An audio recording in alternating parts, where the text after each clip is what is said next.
بسم الله السلام عليكم كسودو حلقة أفراد برنامج كيني نولول عافيمات قبتا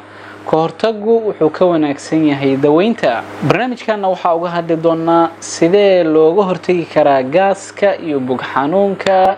سيدي لو دريال كرا عافيمات كديف شيت كينا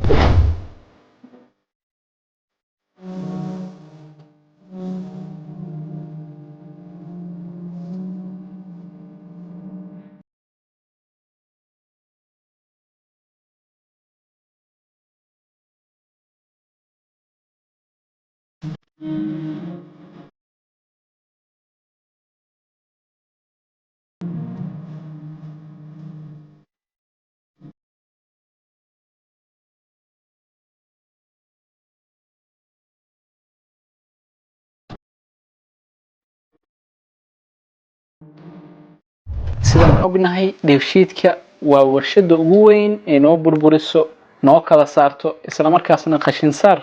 noogu sameeyso cunooyinka aan qaadanay saadaradeed walaalayaal waxa u baahanahay inaan ka fikirno sidee u ilaalin karnaa dheefshiidkeena sidee uga fikiri karnaa dheefshiidkeena ogowna mar haddii dheefshiidkaagu uu wanaagsanaado waxaa ka badbaadaysaa dhammaan juuc kaaga imaanayo gudahan ama godkan weyn ee ku yaala halkan ee loo yaqaano caloosha waxaana wereeriyay oo aana dhibay oo mar walba aan la dhibtoonaa wax loo yaqaan gaas oo muxuu dadka nafta ugu dhici laadahay su'aashaas isweydii maxaa keenay gaas kaliya waxa arkaysaa qof cunug yar waxa arkaysaa dhalinyaro waxa arkaysaa qof weyn hooyo oday nin walba ama qof walba haddii aragto wuxuu ka cabanaya warniyo gaas baga ay xanuunayo laabjeexa dareemaya iyo wax kamid ah haddii aan isla ilaalino qodobo yar ah waxa wanaagsanaan doono dheefshiidkeena waxaana ka xoroobi doonaa waxyaabaha yararka ee gaaska loo yaqaano waxaan qaadanaa cunooyin isweydiino ma u qaadanaa si sax ah oo ma qaadanaa waqti sax ah ma qaadanaa cunto saxan su'aalahaas haddii aan iskala jawaabno way fududaanaysaa marka laga hadlayo caafimaadka iyo jadwalka cunto qaadashada waxa loo baahan yahay caadiyan 3 waqti ay qaadanaa Soomahan quraac qado iyo casho waqtiga caafimaad ahaan wanaagsan in cuntada la cuno subax marka quraacanaysid waxa wanaagsan saacadu markay tahay 12 ilaa 1 saac oo waqtiga ugu caafimaadka badan ee la cunayo quraacda qadada waqtiga ugu caafimaad badan qadada waxa ugu wanaagsan in la qaato 6 saac markay tahay saacada cashadana waqtiga ugu wanaagsan cashadana waxa ugu fiican 12 saacada markay tahay habeenkina inaa xilli hore seexatid waqtiyadaas ku sheegay waqtiyo badan ayaa u dhaxeeyo waxa jiro inta u dhaxayso cunto la isticmaalo oo la yiraahdo snacks waxa qaadan kartaa quraacda iyo qadada inta u dhaxayso wax yar oo ah maxaa la dhihi jiray ama qudaara qaadan kartaa ama cunto fudud doolsho wax la mid ah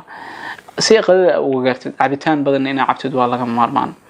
qadada iyo cashada inta u dhaxayso snacks isticmaali kartaa khaladaadka nafsadeena ka galno ummadeena Soomaaliyeed maxay tahay marka sida badan waxaa jira dad badan oo wanaagsan oo fahamsan jadwalka saxda ah ee caafimaadka laakiin sida badan maxaa sameynaa quraacda waxaa la cunaa 4 saac 5 saac meelahaas qadadana waqtiga la qaataa waxaa la qaataa 8 saac iyo 9 saac meelahaas yani labada duhurnimo 3 galabnimo iyo wax la mid ah cashada meeq saac qaadana habeenkii 12 habeenimo ama 5 saac waqtiga u naqaano kadib maxaa noo xiga sariirta la isgeynaa wala hurdaya dheefshiidkaaga ma siinin fursad uu ku burburiyo cuntada cashada qaadatay ma siinin fursad oo ku kala saaro oo nafaqo kuugu sameeyo ugu dambeynna qashin saar oo soo saaro waayahay gaas ana wareeriyay gaasoo maxaa tahay adigana gaaska caadiyan waxa waaye laba nooc buu ku iman karaa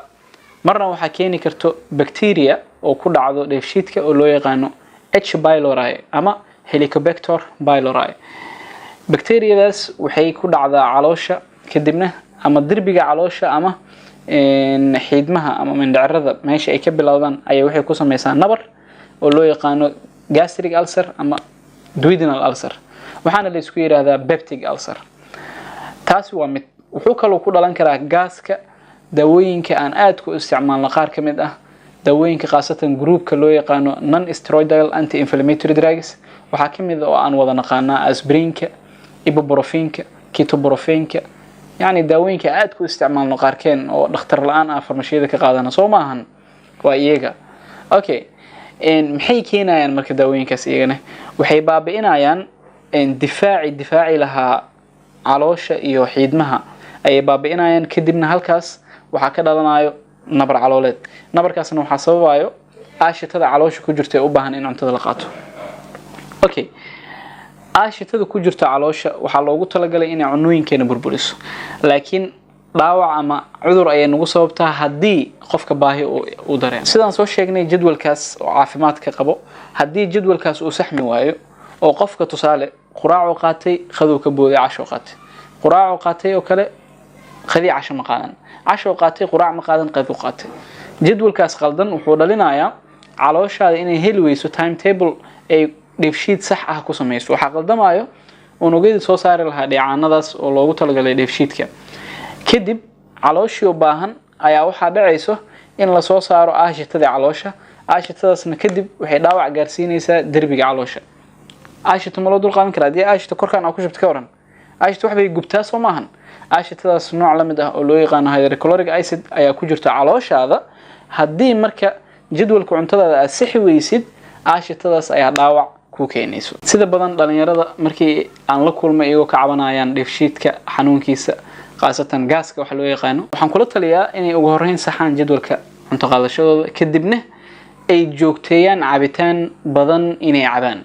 waxa loo baahan yahay maalintii inaad qaadatid 2 litir ilaa 3 litir oo biyo ah waxay ka caawinaysaa dheefshiidkaaga inuu si wanaagsan u shaqeeyo waayahay magacan gaas xagu ka yimid tagay gaaska magaca waa Latin waaye waxay Soomaalidu u yaqaanaan gastric qofkan gastriga ku dhacay Allah soo maahan